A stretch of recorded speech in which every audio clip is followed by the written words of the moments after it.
was about 9 o'clock when the tornado touched down on the eastern side of town. The darkness added to the confusion. Well, it was sort of frightening. We all ran and jumped in the bathroom and just stayed in there until it was all over with. We prayed a lot. By the light of day, residents were able to begin the difficult chore of cleaning up.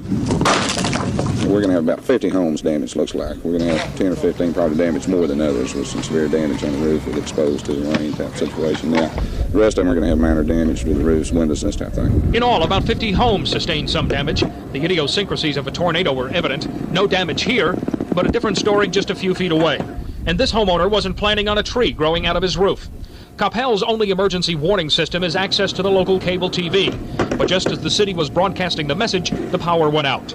Luckily, though, there was only one injury, and that was minor. But with the threat of more bad weather, people were working feverishly to prevent further damage. A number of people here tell me they headed for cover because they simply sensed something was wrong. Those who saw the funnel cloud say they'll never forget it. It looked like a funnel cloud, exactly like the Wizard of Oz, except for it was lit up. It had all kinds of sparks inside of it, and all the debris and the lumber and the shingles and everything, it just was really spinning, and the noise was just like a train that was right there, and it was right there. Building materials and tools were shared, so was a sense of relief. The damage, it really doesn't mean that much. We're here, and that's the important thing. We're safe. I bet you had some thoughts there for a while.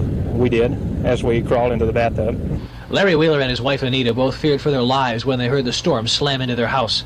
It took some pieces of their home with it, but it also left them with a new perspective on things. There is still plenty of damage evident, but most of the homes are well on their way to being repaired.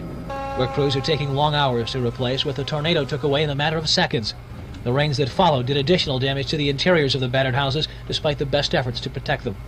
People here are glad that no one was killed and that all the houses were left standing, but putting it all back together again does have its problems.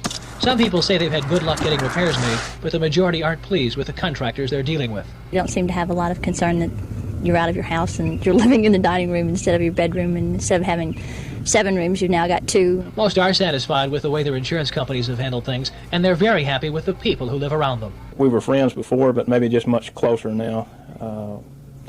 We one night just sat out on the street till about 11 o'clock, everybody visiting and just having a good time. The residents say sharing a problem and working together to resolve it has turned their development into a real neighborhood.